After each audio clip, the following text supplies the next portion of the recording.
You are about to view a recording of Talon's presentation titled Toward Universal Design, Accounting for Accessibility. This webinar was originally broadcast on February 27, 2013, and features Joe Geisner, Director of Design and Development for the Government Vertical, Krish Mandal, Practice Director for User Experience, and William Murray, Senior User Experience Designer. For more information about our upcoming webinars or to view previous webinars, please visit talon.com/events. My name is Joe Geisner, and I lead Talon's Government Vertical. I'm also responsible for staffing and overall delivery in Massachusetts. I've gone through something of an accessibility journey of my own working with the Massachusetts legislature. I imagine that most or all of you are on a similar journey, and you've either started it or you're about to start it. I remember the first time I heard a website through a screen reader. I really gained an appreciation for how blind users see the website, and I have a lot of empathy for them for websites that really aren't well designed and don't have accessibility at the heart of them. I would really recommend to each of you, as you go through your accessibility journey, to run through your website through a screen reader, just to get an understanding of how well your site works from the screen reader. I also encourage you to think about your users who aren't necessarily blind, but maybe can't use a mouse effectively and have to use a keyboard to navigate through it. And I also like to share with you a story from the Massachusetts legislature. We had just finished work on a virtual tour, and we wanted to test it for accessibility. And I'm sure when you hear the term virtual tour, you don't think about a blind person being able to use virtual tour. I mean, there's panoramic images that you can move around, there's artifacts that you can click on, but it certainly can be done, and we were able to do it. We asked one of our visually impaired partners to validate the accessibility of the virtual tour. He said, coming out of that experience, that he learned more about the State House in 15 minutes on the virtual tour than he had in the 5 years of visits he had physically to the State House. So I thought that was a very powerful story about how important accessibility can be to users who might not be able to actually see the website. And I have talked about government experience and accessibility in ADA, but also there are a number of reasons to be accessible outside of the government. There's obviously legal and ethical reasons, but ultimately from a business perspective, why would you want to alienate a certain percentage of your potential user base? And with that, I'm going to hand things over to William Murray. Thanks, Joe. As you just heard, my name is William Murray, and I'm a Senior User Experience Designer at Talon. I've worked in a number of fields and for over 15 years in web design and development, and some of those fields are financial services, supply chain management, e-learning, and now government. But no matter the industry, my focus has always been on the end user, and I've worked hard to improve their experience and advocate for ever more accessible websites. Now, in the process, I've worked with individuals like John Gunderson and Heidi Rangan, who are with the Illinois Center for Information Technology and Web Accessibility, and with organizations like the Carroll Center, which is right here in Boston. As an accessibility liaison at Blackboard, I also worked with the National Federation of the Blind to secure non-visual accessibility gold certification, which is a first in the e-learning field. More recently, I've held an advisory role with organizations like the Guide Dog Users of Massachusetts, and I'm an active member of CANE, the Cultural Access New England Group, which brings together accessibility-minded individuals in the greater Boston area for roundtable discussions and presentations. So with all that in mind, I'm here today to talk with you about accessibility and universal design. This presentation can basically be broken down into 3 parts. The first will introduce you to the challenges and benefits of accessibility, along with a brief history of how we arrived at where we are today. The second part will explore the field of accessibility itself, and will cover both the standards that govern and the technologies that enable accessibility. And finally, we will discuss how to evaluate the accessibility of your products and then implement and effect improvements on an ongoing basis. So let's begin. Perhaps you've been tasked with making your websites more accessible, or the topics simply come up in recent conversations and you'd like to learn more. Well, either way, you're probably wondering why you should pursue accessibility in the first place. On the other hand, you may be an advocate who's already trying to convince your colleagues that accessibility has its merits. In either case, you need to understand the challenges that you'll face and the benefits that you'll incur when you embark on this effort. Well, there are many reasons to make your websites more accessible, but the biggest is probably commercial. A fully accessible website will allow you to engage a larger audience, since disability affects between 15 and 20% of the population worldwide, and that's according to the United Nations Convention on Persons with Disabilities. And in a 2004 study that was commissioned by Microsoft, Forrester Research found that 57% of users ages 18 to 64 would benefit from assistive software because of difficulties or impairments that may affect their computer use. Now, that's a significant market, and your accessibility efforts will cater directly to them. course, there are legal reasons to pursue accessibility due to domestic and international laws that dictate it. Now, I'll discuss some of those laws in more depth shortly, but I'm guessing that many of you have already heard of Section 508 in the Americans with Disabilities Act, which factor heavily into that part of the discussion. On a related note, there are a number of standards and guidelines that describe the means by which you can make your website more accessible, so I'll touch on those as well. And finally, there are ethical and moral reasons. It's simply the right thing to do. The public sector, by definition, has a duty and an obligation to serve the public, which includes those with disabilities. But how great would it be if everyone made a commitment to accessibility? The truth is that a fully accessible web would empower everyone, regardless of their abilities. So what's stopping that from happening? Well, the challenges vary from business to business, but they frequently boil down to a few key factors. Small and medium-sized businesses are often hampered by a lack of resources, whether real or perceived. They may not believe they have the time, money, or talent to make their websites more accessible, but the simple fact is that it's not as difficult as they may think. Knowledgeable web developers already possess the necessary skills to write accessible code once they understand the basic approach, while the effort can be incorporated into existing workflows easily. After working with Talon, the Chief Information Officer of the Massachusetts Legislature, Edward Bell, determined that accessibility efforts of the State House initially incurred about a 10% overhead in terms of budget and time frame, but account for perhaps 2% of their ongoing development. Established enterprises face a different set of challenges because they typically deal with issues of ownership and inertia. Whether accessibility becomes a turf war or a hot potato, it's often difficult to determine who should lead the accessibility efforts, but a diversity officer or a passionate product manager may be the best place to start. Even with that issue sorted out, changing ingrained processes and workflows or refactoring legacy code can be an uphill battle. Fortunately, any improvements to the software development lifecycle and code base will pay dividends in the form of more rigorous quality assurance and code that's easier to maintain and extend. The public sector faces some unique challenges, though. They're typically the exclusive service provider, so while a user who encounters trouble on one e-commerce site can just turn to another, there's no alternative for something like unemployment or law enforcement services. Furthermore, the funds that are made available to create these online services usually come with restrictions on how they can be used, and funding the purchase or creation of inaccessible websites is often expressly forbidden. Likewise, accessibility in education presents its own set of challenges. Content management is often decentralized, with multiple websites maintained by various faculty, staff, or even students, with the potential for high turnover. And the scope of an educational site can be tremendous, between registration systems, administrative applications, and content management systems, to say nothing of their multimedia-rich online courses. You also have to consider the supporting materials that are created by faculty and assistants, such as Microsoft Word and PowerPoint documents, or YouTube videos, which must be accessible as well. Of course, the biggest challenge facing any accessibility effort is one of timeliness. Someone needs to evaluate the product and determine what steps are most appropriate. Accessibility efforts generally benefit from being considered early and often, with every contributor empowered to make fixes a priority, so last-minute improvements are rarely effective or easy. Improvements may need to be triaged and implemented gradually over a number of release cycles, but you must always keep in mind that accessibility is a moving target. As techniques and technologies evolve, adjustments will need to be made, so the best time to start is now. Yet despite these challenges, the benefits to accessibility are many. In the physical world, you've no doubt encountered the curb cut, or sidewalk ramp, which you see here. Originally designed to help people in wheelchairs navigate city streets, it turns out that parents with strollers, cyclists, and those with difficulty walking take advantage of them on a daily basis, and it's no different in the digital world. Semantic code is critical to the overall accessibility of a website, and you arrive at this through solid information design. Now, information design isn't just about charts and graphs, but it is about preparing content to be more easily understood by the intended audience.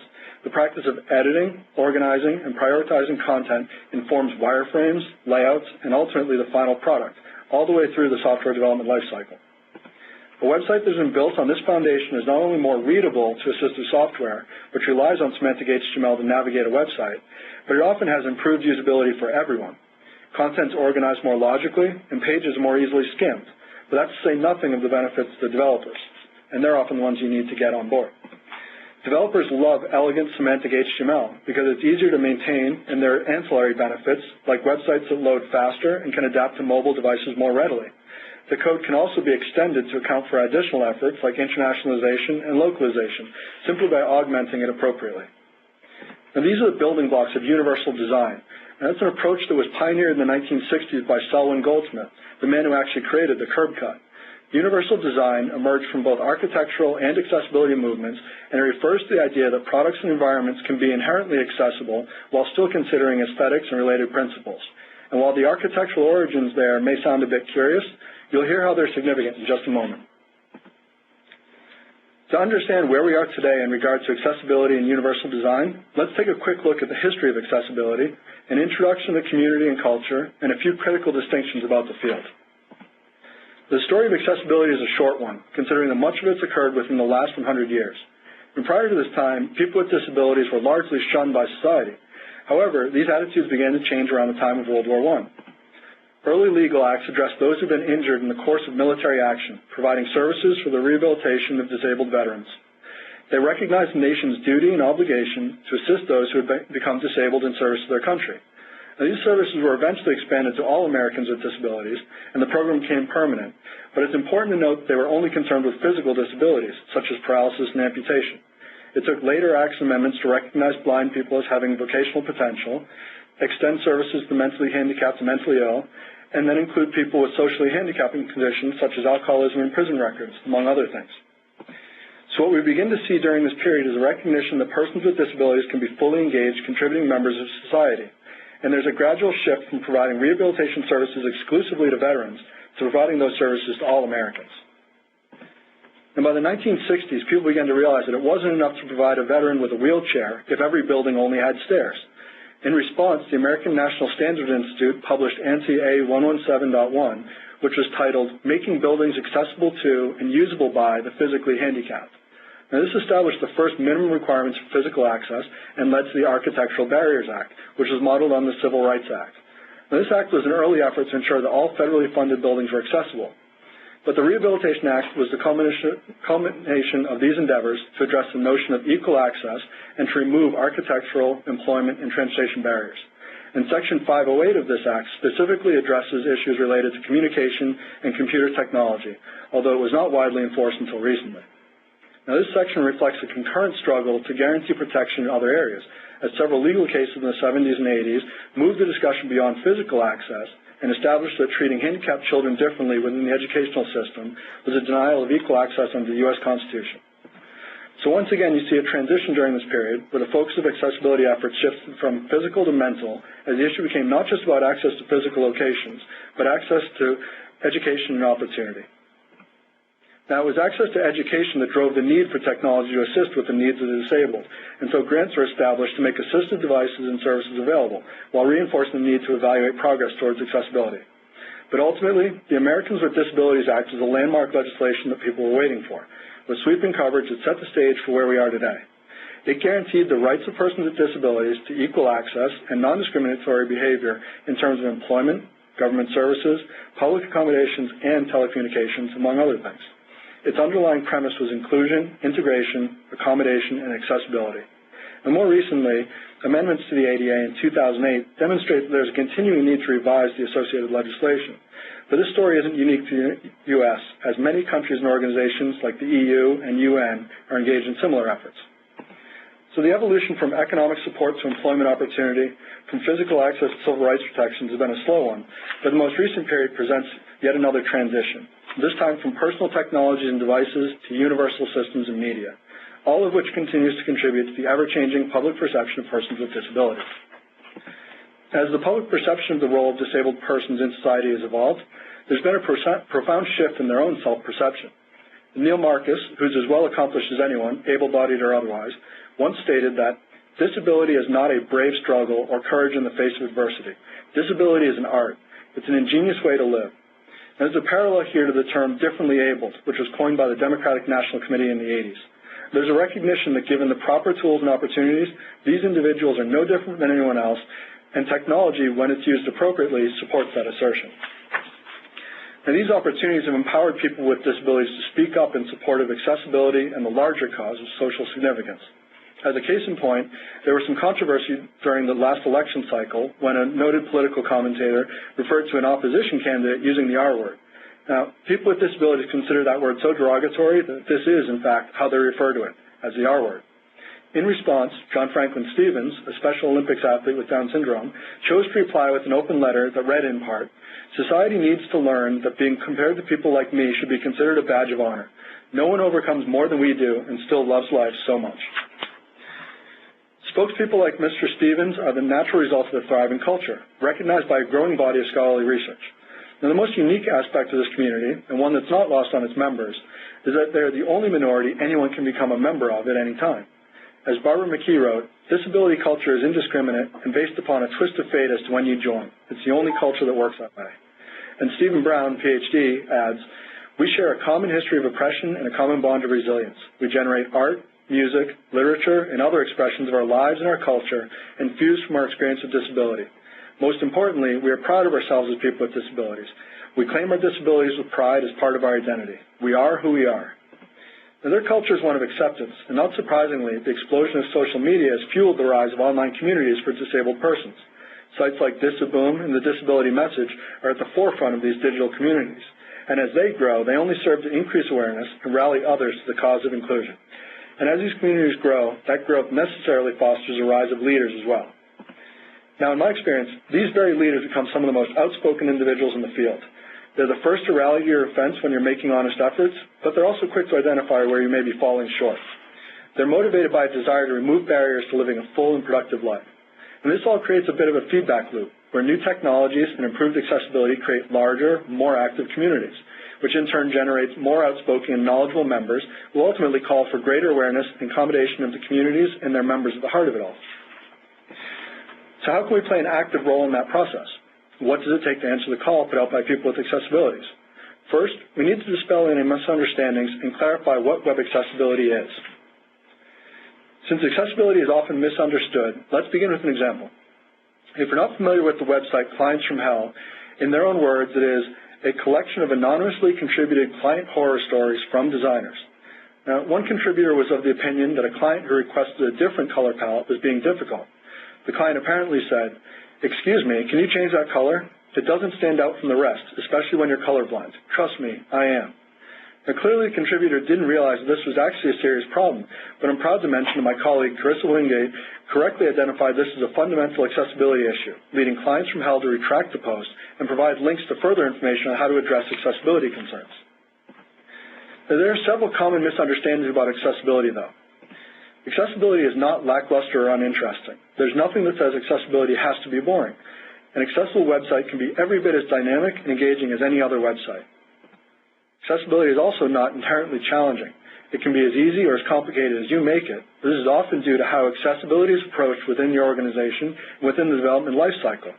If it's tacked on at the end, rather than considered from the very beginning and throughout, you're more likely to find it challenging.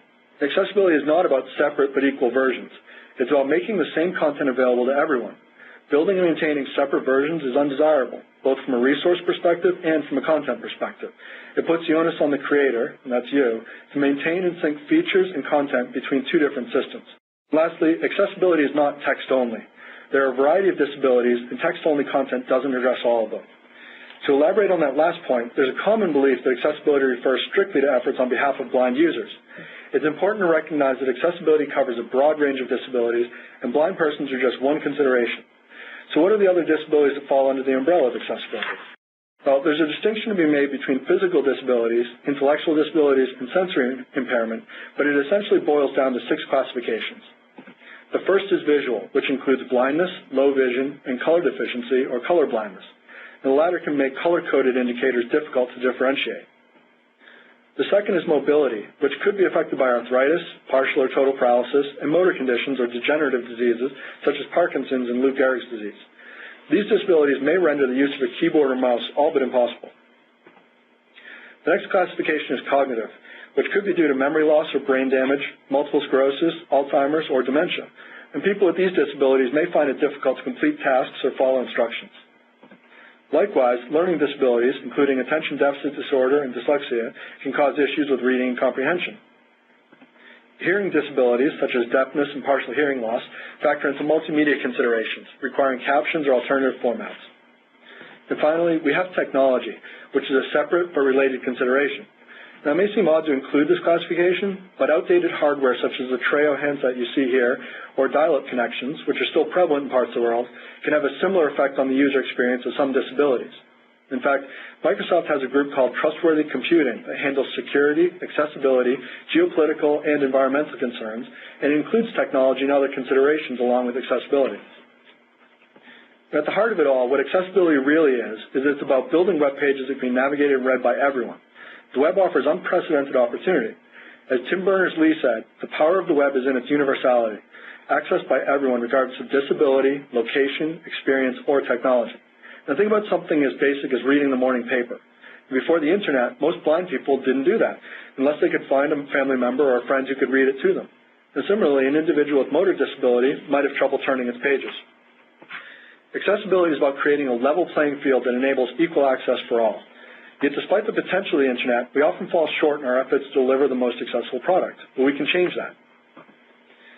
We can change that with the help of standards and assistive technologies that enable us to create accessible websites to meet the needs of disabled persons, regardless of the specifics of their disability.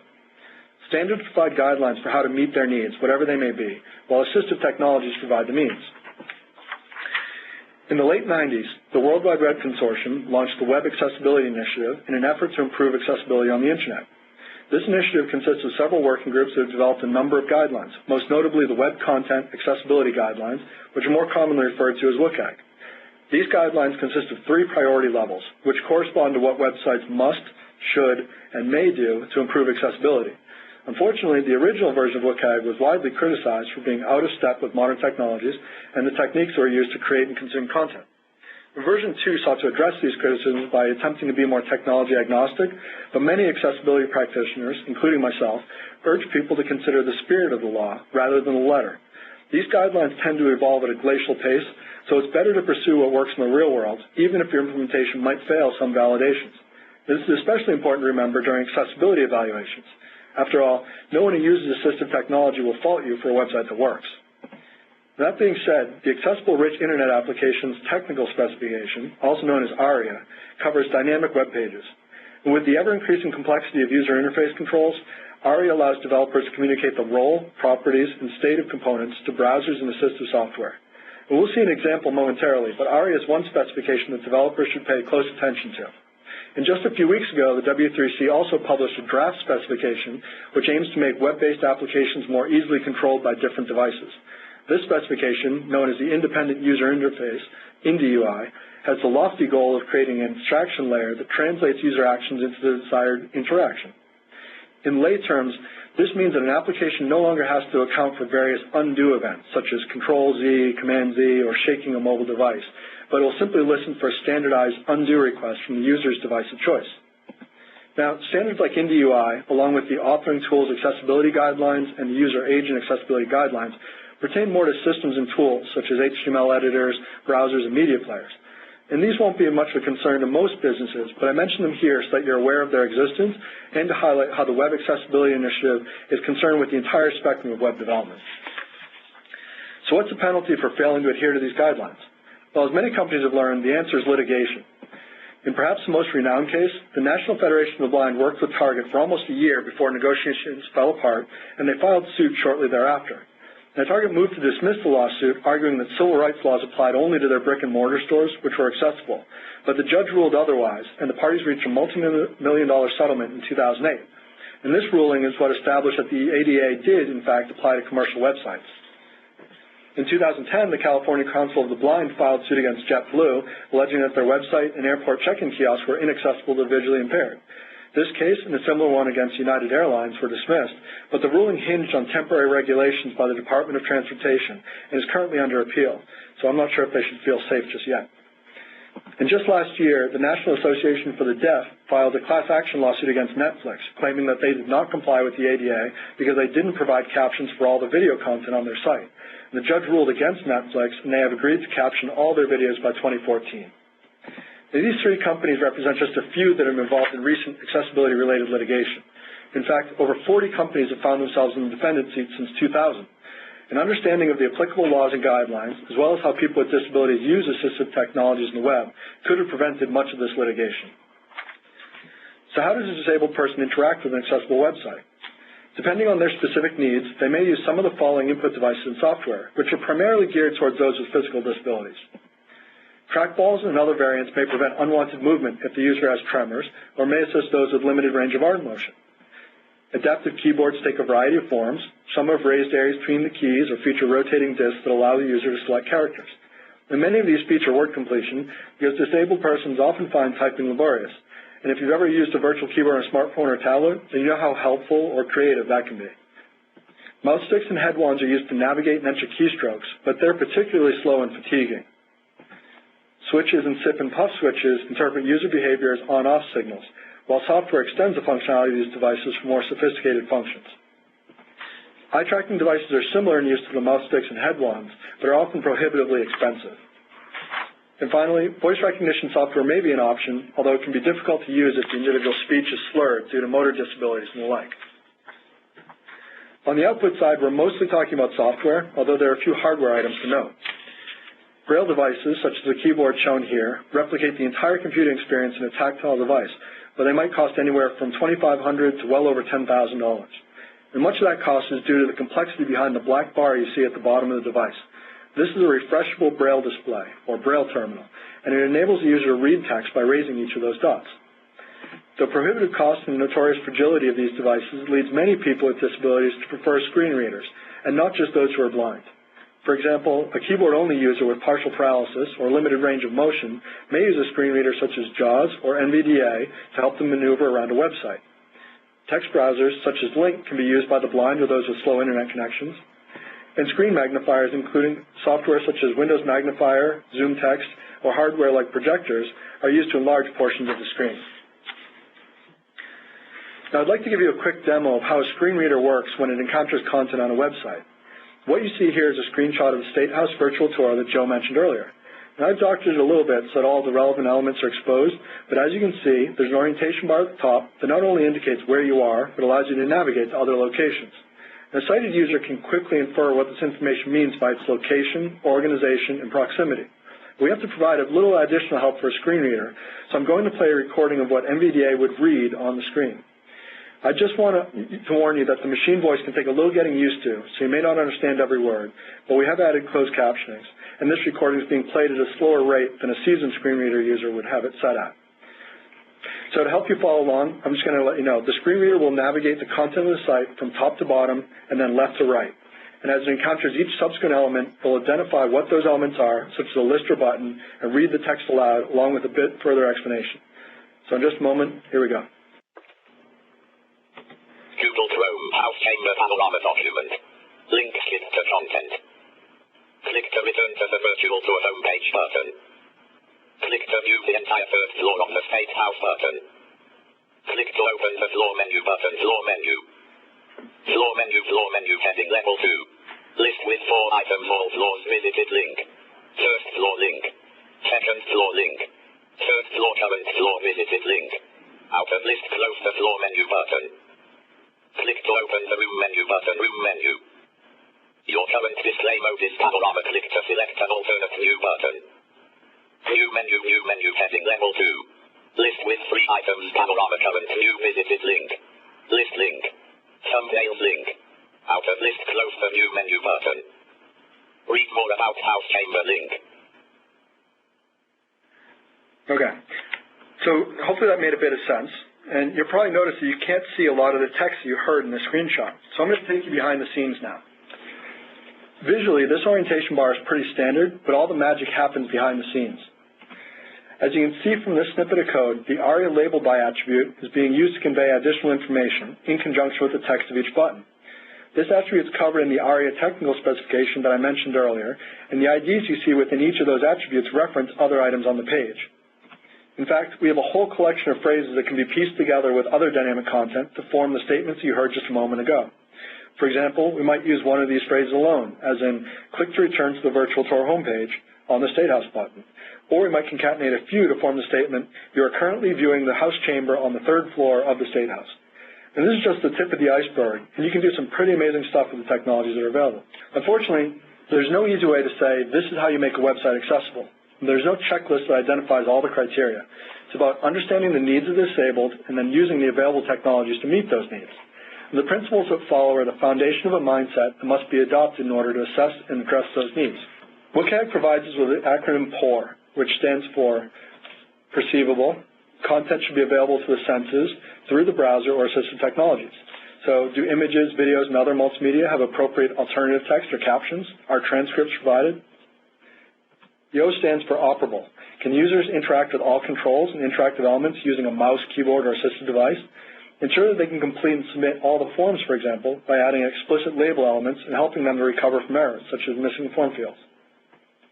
The U is for understandable. Content should be clear and should limit confusion and ambiguity. A big item here is to ensure that links make sense out of context. Avoid the trap of using read more and click here links, as many assistive software users navigate via links. Also, don't rely on color alone to convey meaning. Color can enhance the message, but it's unavailable to screen reader users or those who are colorblind, so they might miss out on any subtext you're trying to convey. And R stands for robust. Now, a wide range of technologies can be used to access content, so make them accessible. If you're going to use JavaScript functionality like on-click, then make sure you take keyboard-only users into consideration as well. Now, based on those principles, you can evaluate your products for accessibility using a number of resources, and we'll provide links to these in a follow-up email. I urge you to begin with the Microsoft Accessibility Resource Guide, where you can find tools and training. These materials were originally designed to train internal developers, but they decided to make everything available free of charge to the public. Next, you might run your website through an HTML validator, such as WebAIM's Wave. This validator provides the wealth of information to act on right in the context of the site you're analyzing. And similarly, the Center for Information Technology and Web Accessibility at the University of Illinois at Urbana-Champaign offers another validator called the Functional Accessibility Evaluator. I found this validator a bit easier to use since it provides a summary report and then allows you to drill down into problematic areas. The Center also offers a Firefox-specific browser extension called, not surprisingly, the Firefox Accessibility Extension. And if you're working on a product that's not publicly available or that you have strategic reasons for keeping as private as possible, this may be the best option for you to pursue. Now, targeting other aspects of accessibility, Juicy Studio provides the color contrast ratio analyzer along with other analyzers for elements like tables, images, and links. And these are hosted services. The Paciello Group, which is well known in accessibility circles, has a contrast analyzer that runs locally on both Windows and Mac, along with a web accessibility toolbar that you can install in IE and Opera. And the last one that I'll mention is non-visual desktop access, commonly referred to as NVDA, which is the free open-source screen reader that you just heard navigating the State House virtual tour a moment ago. This is just a short list of the available tools, and you'll find many more online, along with tutorials on how to use them and then interpret their results. And I recommend using several of them because any one of these may not give a complete picture of your product's accessibility, but taken together you can arrive at a more accurate evaluation. So what should you look for as you put these tools to use? Well, I urge people to begin with the basics. You can get a quick peek at what a screen reader will recognize on your site if you open a web page, hit Control-A or Command-A to select all the content, and then copy and paste the results into a text editor. Now, this isn't a foolproof or comprehensive method, since assistive software rely on the HTML and hidden text to convey additional information, but it's a pretty good start. You can determine if your content is clear, concise, well-organized, or if it's redundant, confusing, and incomplete. Next, examine the basic structural HTML. If you used any of the validators I just mentioned, they'll point you to violations, but make sure that you're using a valid doc type declaration, that there's a level 1 header at the top of the page, and the paragraphs of text are actually wrapped in P tags and not simply separated by line breaks or div tags. You'd be surprised how often these fundamental rules of HTML are overlooked, so don't gloss over this step. Interactive components should be next on your list. Are you guilty of using the read more and click here links that I mentioned a moment ago? Screen reader users who pull up a list of links to help them find a specific one that they want to follow won't find that functionality useful at all if the list is just populated with link after link that says read more, read more, read more. And such a link would be more informative if it said something like, read more about our annual report for 2012. The same can be said for forms, especially if they're a primary method of interacting with your site. Text that describes an input should be explicitly linked to its associated element in order to provide both additional detail about the requested data, such as first name, but also to create a larger click area for individuals with motor disabilities who may be trying to place the cursor in the element to enter data. And this is particularly important for checkboxes and radio buttons, which are otherwise pretty small targets to hit. Next, you should look at the visual design and style. Is color used appropriately, especially when used to convey information? Is there sufficient contrast between the text and backgrounds? And can you move stylistic flourishes, such as images that are purely used for design purposes, into the CSS so they don't clutter up the HTML? Finally, can you use the keyboard exclusively to navigate your site? Now, Joe touched on this, but the tab key should allow you to focus on each interactive element, while the space or enter key should be able to activate them. And if you've gone so far as to use keyboard shortcuts, which is great, are they easy to determine, and do they work as expected? Accessibility efforts are most successful when you have a solid understanding of both where your product stands today and where you need to be tomorrow. So once you've done your due diligence, you need to act on what you've learned. Accessibility requires a real commitment. This is not a one-time affair. It must become an integral part of your process. And as such, accessibility benefits from adjustments to corporate culture and the software development lifecycle. The commitment to accessibility needs strong leadership, whether it comes from the top down or from within teams. Someone needs to champion the cause so that colleagues realize accessibility is a priority in the organization. The priority is one thing, but policies and procedures should back up this message. Otherwise, accessibility is easily overlooked. So determine what methods and testing will ensure compliance and address them throughout the software development lifecycle. Accessibility shouldn't be a lone item at the end of a checklist for sign-off from QA. Now, training and technical support can help drive the point home and should be made available to everyone. Many people fear that it's more expensive and time-consuming to develop accessible websites, but this is largely untrue. And while the benefits of accessibility almost always outweigh the investment of time and resources, the efforts pay dividends to practically all users and are far less resource-intensive than taking corrective action after the fact. Many accessibility issues result from a lack of awareness rather than intentional disregard, so everyone should be vigilant. Participation in this webinar is a great start, but your organization as a whole must understand what accessibility is, how assistive technology works, and then how to write and test code that leverages the technology. And I'm not always proud to admit it, but strategic shaming can work wonders. Early in our accessibility efforts at Blackboard, we encountered some resistance from our colleagues, so I recruited Hadi Rangan to attend one of our annual internal conferences. And the company used to bring every software engineer from around the world to Washington, D.C. for a few days of strategy and socializing. So during a presentation on accessibility, Hadi asked a few volunteers to perform relatively basic tasks in the product using assistive software. And as the engineers in attendance watched their coworkers struggle to complete even simple operations, you could see the recognition as they realized just how difficult the product was to use. After that, those same engineers began to approach us for input, and everyone was on board for our efforts. And those are the efforts that led to the gold level certification I mentioned. Now here at Salon, we haven't had to resort to strategic shaming, but we found that the best way to ensure accessibility is through the efforts of our user experience team. We've incorporated accessibility into every aspect of our process, from planning and research to design and prototyping to development and iteration. We analyze business requirements, determine who the audience is, and conduct usability tests. Then we prioritize our efforts, review our progress regularly, and revisit our deliverables when necessary. And that's all in the context of accessibility. The more we work with both internal teams and clients, the more they begin to raise concerns about accessibility all on their own. So they'll look at a new feature and wonder, is this going to pose a problem for assistive software, or can we make adjustments to eliminate that concern? Now, even if they don't have the answer, they know they can turn to us for it. So I hope you're now eager to become a similar resource for your colleagues. It's a demanding responsibility, but it's a rewarding one as well. With a better understanding of the benefits and challenges, the legal history and associated standards, assistive software and technology, and the principles of accessibility, you're well on your way. Now I'd like to introduce Chris Mendel, the Practice Director for User Experience, to wrap things up and tell you a bit more about accessibility and user experience at Talon. And after his brief words, I'd be happy to take any questions or comments you may have. Thank you. Great. Thanks, Will. That was a great presentation. I hope you all got some good information out of the webinar. We're hoping to do another one as a follow-up if there's enough interest. So please, if you have some other topics you'd like to hear about, let us know in the feedback. I'd just like to take a minute to cap off our presentation and say a word about our design philosophy. As you saw at the finish of Will's talk today, we have an end-to-end software development methodology. It's heavily focused on the design process and the research we do during it. This didn't come about overnight. This was years of hard knocks in figuring out how to work design processes into the development process, but we've come to a good strategy. What we learned is that we have to be concerned that not only does the software work well and look good, but that it meets user expectations. And part of that comes from focusing on human factors.